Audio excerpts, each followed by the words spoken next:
بسم اللہ الرحمن الرحیم۔ السلام علیکم۔ آج ہم پڑھ رہے ہیں باب ہفتم اسلامی تعلیمات اور عصر حاضر کے تقاضے۔ اس میں ہمارا ٹاپک ہوگا آج انسانی زندگی میں ماحول کی اہمیت۔ ٹھیک ہے، سب سے پہلے دیکھتے ہیں کہ ماحول کیا ہے۔ دنیا میں انسانوں، جانوروں اور پودوں کی زندگیاں ایک زنجیر کی صورت میں ایک دوسرے سے جڑی ہوئی ہیں۔ ماحول ان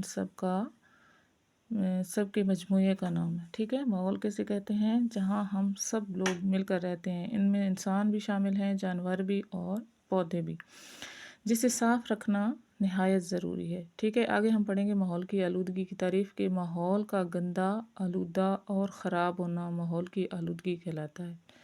ماحول جو ہے وہ جگہ ہے جہاں ہم سب لوگ رہتے ہیں، جس میں انسان، جانور اور پودے ہیں، اور ماحول کا گندا، آلودہ اور خراب ہونا جو ہے وہ ماحول کی آلودگی کہلاتا ہے۔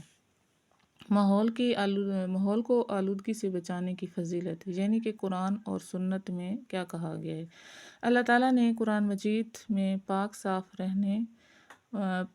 رہنے والے لوگوں کی تعریف فرمائی اور انہیں اپنا محبوب قرار دیا۔ ارشاد باری تعالیٰ ہے، اور اللہ خوب پاک رہنے والوں کو پسند فرماتا ہے، یعنی صاف ستھرا، پاک رہنے والا، نجاست سے دور رہنے والے لوگوں کو اللہ تعالیٰ پسند فرماتا ہے۔ اسلام صفائی کو نصف ایمان قرار دیتا ہے۔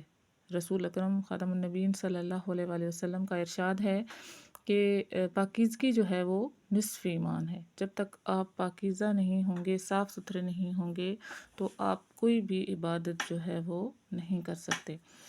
اسلام میں صفائی ستھرائی کی اہمیت کا اندازہ اس بات سے لگایا جا سکتا ہے کہ اسلام میں سب سے اہم عبادت جو ہے وہ نماز ہے، اور اس عبادت کو ادا کرنے کے لیے جسم، لباس اور جگہ کا پاک صاف ہونا ضروری ہے۔ ٹھیک ہے، اور ماحول اور معاشرے کو صاف ستھرا رکھنے کی ابتدا گھر سے ہوتی ہے۔ گھر کی صفائی کے بارے میں نبی اکرم جو ہے ختم النبیین صلی اللہ علیہ وآلہ وسلم نے فرمایا، اپنے صحنوں کو صاف رکھو۔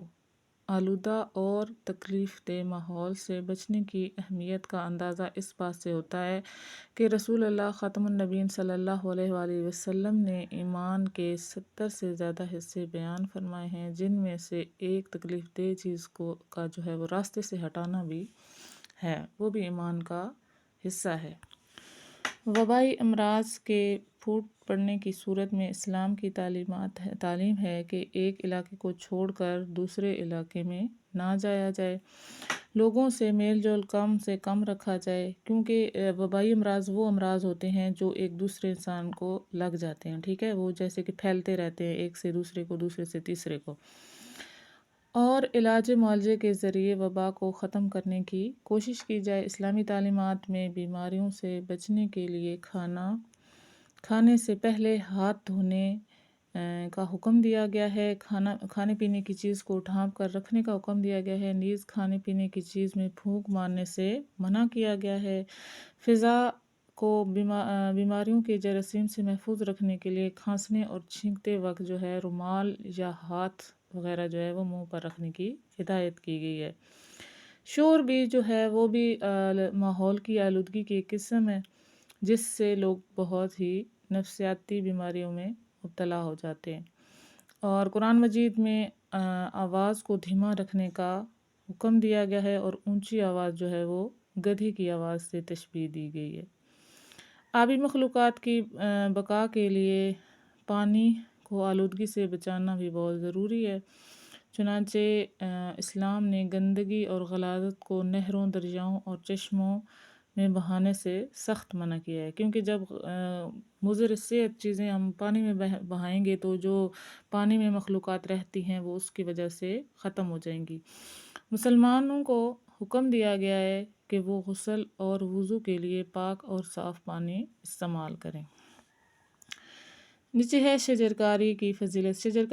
شجرکاری جو ہے وہ ہے کہ درخت لگانا، اور درخت لگانے سے ماحول کو آلودگی سے بچانے کا بہت بڑا ذریعہ ہے۔ جنگلات آکسیجن پیدا کرنے، پانی کا بہاؤ روکنے، زمین کو کٹاؤ سے بچانے اور موسموں کو اعتدال پر رکھنے میں اہم کردار ادا کرتے ہیں۔ درخت اور پودے ماحول کو آلودگی سے بچاتے ہیں، یہی وجہ ہے کہ رسول اللہ خاتم النبیین صلی اللہ علیہ وآلہ وسلم نے درخت لگانے کو صدقہ جاریہ قرار دیا ہے۔ آپ خاتم النبیین صلی اللہ علیہ وآلہ وسلم نے شجرکاری میں خود حصہ لیا اور صحابہ کرام رضی اللہ کے ساتھ مل کر کھجور کے پودے لگائے۔ جنگ کے موقع پر بھی مسلمانوں کو ہدایت دی جاتی تھی کہ وہ دشمنوں کے درختوں، پودوں اور فصلوں کو ہرگز نقصان نہ پہنچائیں۔ حضرت انس بن مالک رضی اللہ سے روایت ہے کہ رسول اللہ خاتم النبیین صلی اللہ علیہ وآلہ وسلم نے ارشاد فرمایا کہ جب کوئی مسلمان درخت لگاتا ہے یا کھیتی باڑی کرتا ہے، پھر اس سے انسان یا جانور فائدہ اٹھاتا ہے تو اس شخص کو صدقے کا ثواب ملتا ہے۔ نیکسٹ ہے کہ ماحول کو صاف رکھنے کے فائدے کیا ہیں۔ ماحول کو صاف ستھرا رکھنا ہمارا مذہبی فریضہ ہے۔ ماحول کی صفائی ہمیں بہت سی بیماریوں سے بچاتی ہے۔ اگر ماحول صاف ہو تو انسان کا مزاج اور رویہ بھی خوشگوار رہتا ہے۔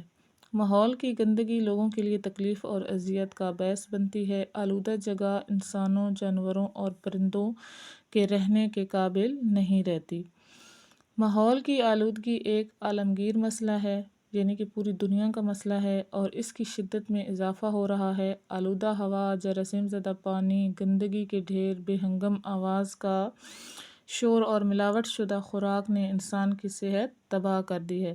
ٹریفک کے شور اور صنعتوں کے پھیلاؤ نے انسان کی صلاحیتوں کو شدید متاثر کیا ہے۔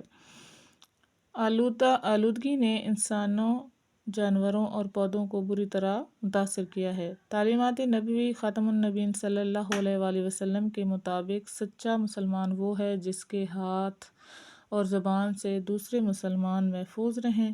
لہٰذا ایک اچھے مسلمان جو ہے کوئی ایسا کام نہیں کرتا جس سے دوسرے لوگ تکلیف میں مبتلا ہوں۔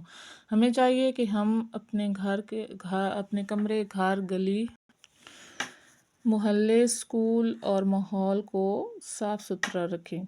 کوڑا کرکٹ وغیرہ کو اس کے مقررہ جگہ پر ڈالیں، مناسب آواز میں بات کریں، درختوں، پودوں اور پھولوں کی حفاظت کریں۔ اسی صورت میں ہم اچھے شہری اور اچھے مسلمان بن سکتے ہیں۔ ٹھیک ہے، ہمارا ٹاپک انسانی زندگی میں ماحول کی اہمیت۔ ٹھیک ہے، قرآن و سنت میں اس کی کیا اہمیت و فضیلت ہے اور صفائی ہمارے لیے کیوں ضروری ہے۔ صفائی نہ ہونے کی وجہ سے جو ہے وہ بہت ساری بیماریاں پھیلتی ہیں، اور صفائی کے کیا فائدے ہیں، ہم نے سارا پڑھا، تو انشاءاللہ جو ہے وہ نیکسٹ ہم مشق کریں گے۔